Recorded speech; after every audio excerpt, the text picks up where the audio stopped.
governo do estado lançou um plano para enfrentar o aumento da sífilis congênita no Espírito Santo. O objetivo é reduzir os casos da doença. No ano passado, foram 16 registros de sífilis congênita a cada 1.000 nascidos no estado. A Organização Mundial da Saúde sugere que seja meio caso por cada 1.000 nascidos. Para falar para a gente como será este plano, está aqui comigo no estúdio a técnica da Coordenação Estadual de IST-AIDS, Betina Mulan. Muito boa tarde, seja bem-vinda. Boa tarde. Primeiro, vamos explicar para as pessoas o que é a sífilis. Bom, sífilis é uma doença antiga, sim, muito bem conhecida, de fácil diagnóstico, que tem tratamento, tem cura. A principal forma de transmissão é na relação sexual sem o preservativo e de mãe para filho, quando essa mãe está gestante, está com sífilis e não trata durante a gestação. E daí a gente tem essa congênita. Exatamente. Então, uma mãe que faz o pré-natal, né? Então, ela precisa chegar para fazer o pré-natal o mais precocemente possível. Então, dentre os exames que a gente solicita nos exames pré-natal, sífilis é um deles, que a gente tem que fazer pelo menos 2 vezes durante a gestação. E isso dá a oportunidade de fazer o diagnóstico, da gente tratar adequadamente e não passar para o bebê. E além da gestante, é muito importante que a parceria sexual dessa gestante também faça exame e trate. Porque se ela trata, mesmo tratando da forma correta, e a parceria sexual não tratar, ela vai pegar de novo, na mesma gestação ela pode pegar de novo a sífilis e aí comprometer o bebê. Agora, os sintomas, as causas já estão claras. Agora, o que ela provoca, os sintomas que ela provoca e qual a gravidade?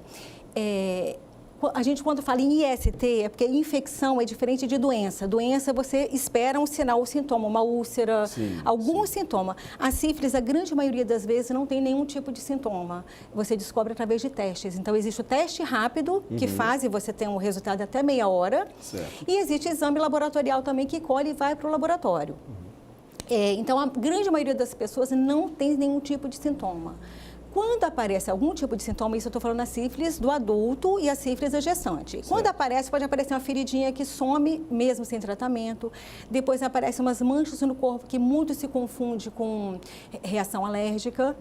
E some mesmo sem tratamento, e aí vai para uma fase terciária da sífilis, que pode comprometer vaso sanguíneo, coração, cérebro, né?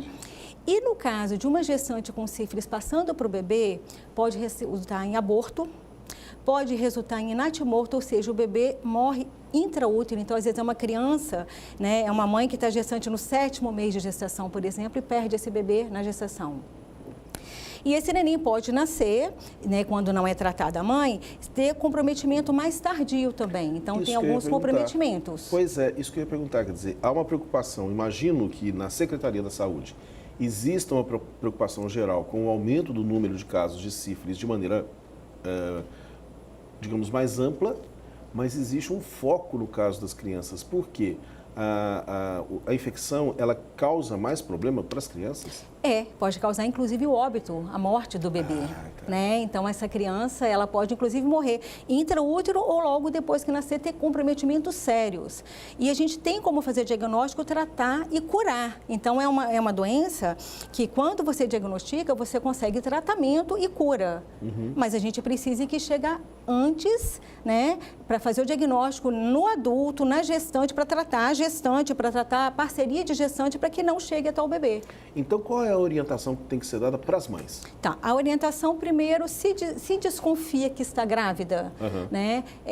Se tem uma suspeita de gravidez, fazer o teste de gravidez e já fazer o teste de sífilis. Aí a gente inclui HIV e hepatite, né? Porque a gente tem o que fazer também.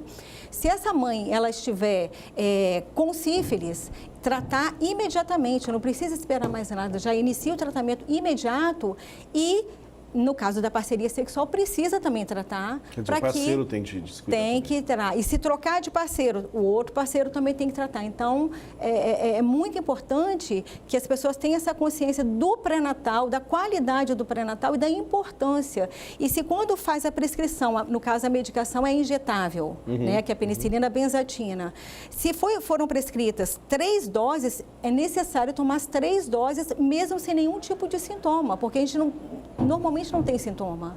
Então, às vezes, a pessoa inicia o tratamento e não termina. Então, por isso que é importante. Agora, Betina, a gente falou a respeito do número de casos que foram constatados em crianças, 16, né? Que foram constatados em crianças aqui no estado. Agora, o número de casos também de sífilis tem aumentado entre os adultos. E como é que é feita essa constatação? Há, imagino, uma certa dificuldade dessa constatação justamente pela ausência de sintomas, não? Quando a gente fala em números, são os casos que foram notificados, são pessoas que fizeram um diagnóstico. Certo. Então, se tiver um adulto que vai até uma unidade de saúde ou se for na clínica privada e faz exame de sífilis, o correto é fazer prescrição do tratamento e fazer a notificação. Então, esses números a gente tira de acordo com as notificações que foram realizadas. Certo. E é diretamente proporcional. Quanto mais gente com sífilis, mais adulto, por exemplo, com sífilis, a gente vai ter mais gestante com sífilis e, consequentemente, essa gestante não tratada, a gente vai ter mais sífilis congênita. Então, o preconizado, o aceito, né, pelo Ministério da Saúde, seriam 0,5 casos para cada 1.000 nascidos vivos. A gente fechou em 16. Então, é um número muito acima muito maior. Então, a gente precisa chegar antes para fazer diagnóstico, tratar e curar. Por isso que a gente está nesse movimento todo, porque não é só no Espírito Santo. Então, no Brasil inteiro, a gente aumentou o número de casos. No mundo inteiro, a gente a gente vê em países, mesmo países desenvolvidos, aumentou também. Mas a gente tem arma para poder combater. E esse plano do Estado é justamente isso, é mobilizando os municípios, a gente está dando mais treinamento, a gente fornece teste, fornece o preservativo, tanto peniano quanto vaginal.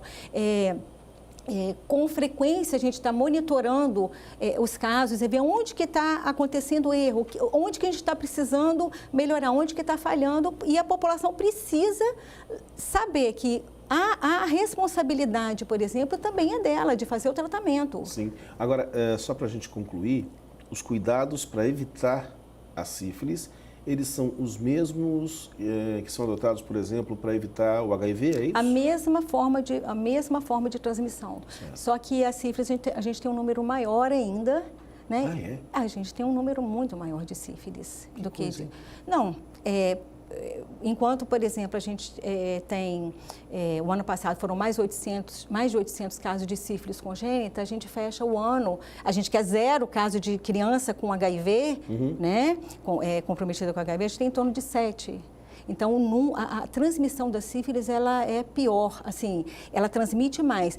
Só que a sífilis a gente tem tratamento e tem cura. O HIV a gente tem o acompanhamento, a gente tem tratamento e a gente não tem mais a mortalidade que tinha. Certo. Mas infelizmente, a gente não tem ainda um tratamento de cura da AIDS, né, do HIV. Muito obrigado, Betina. De nada.